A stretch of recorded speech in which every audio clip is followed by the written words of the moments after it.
नमस्कार, आपण पाहत आहात जागृत न्यूज।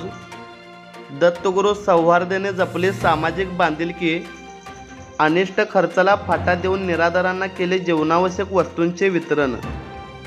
हनबरवाडी येथील निलेश खोत आणि सचिन खोत या बंधूंनी नेहमीच संस्थेच्या माध्यमातून अनेकांना मदतीचा हात देऊन त्यांचे जीवनमान उंचावण्याचा प्रामाणिकपणे प्रयत्न केला आहे। सभासदांचे हित जोपासण्याबरोबरच अनेक गरजू लोकांना मदतीचा हात व प्रोत्साहन देऊन या संस्थेने खऱ्या अर्थाने सामाजिक बांधिलकी जोपासली आहे।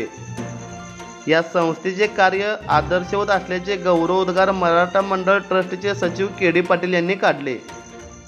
निप्पाणी तालुक्यातील कोगनोळी येथील कोगनोळी श्री दत्तगुरू क्रेडिट सौहार्द सहकारी संस्थेचे संस्थापक कार्याध्यक्ष निलेश खोत यांच्या वाढदिवसानिमित्त अनिष्ट खर्चाला फाटा देऊन गोरगरीब जनतेला व निराधार व्यक्तींना ब्लँकेट व जीवनावश्यक वस्तूंच्या वितरण प्रसंगी प्रमुख अतिथी म्हणून ते बोलत होते।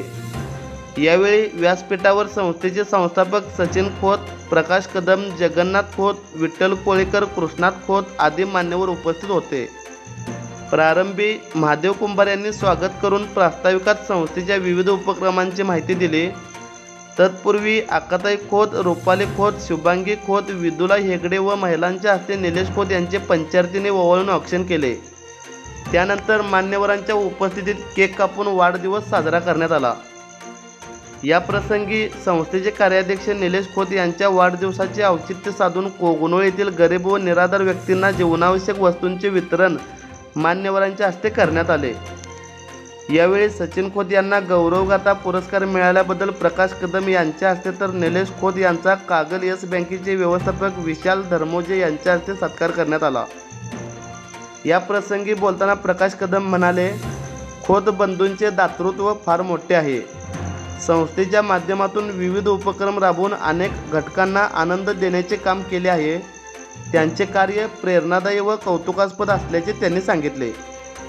यावेळी प्रियदर्शिनी महिला पतसंस्थेचे व्यवस्थापक जगन्नाथ खोत, प्राध्यापक एम.आर. खोत यांनी आपल्या मनोगतातून खोत बंधूंच्या कार्याचा गौरव केला। या प्रसंगी सचिन खोत यांनीही आपले मनोगत व्यक्त केले। यावेळी संस्थेचे संचालक अनिल खोत, जनरल व्यवस्थापक जगदीश तोडकर, विजय खोत, प्रकाश कासार, आनंदराव पाटील, उदय मोनाप, संदीप खोत, सचिन परेट, निखिल खोत, असलम मुल्ला, नागेश खोत यांच्यासह अन्य मान्यवर, लाभार्थी, हितचिंतक व कर्मचारी उपस्थित होते। जागृत न्यूजसाठी कोगनोळीहून योगेश माने। आणि आज त्यांचे बंधू आणि बंधुप्रेम कसं असावं हे आपण बघितलेलं आहे। म्हणजे एकमेकांना साथ देणं आणि मदत करणं हे सर्वात महत्त्वाचं आहे। त्या पद्धतीने गावामध्ये त्यांचं बंधुप्रेम या परिसरामध्ये आज प्रसिद्ध झालेलं आहे आणि असंच त्यांचं हे बंधुप्रेम राहावं। आणि ही संस्था मला वाटतंय 200 कोटीला जायला फार दिवस लागणार नाही। 4-5 महिन्यामध्ये पुढच्या जनरलला मला वाटतं या संस्थेचे 200 कोटीच्या ठेवी पूर्ण होतील आणि त्याला तुमचा जो स्टाफ आहे हा स्टाफ सुद्धा तुम्हाला फार छान मिळालेला आहे।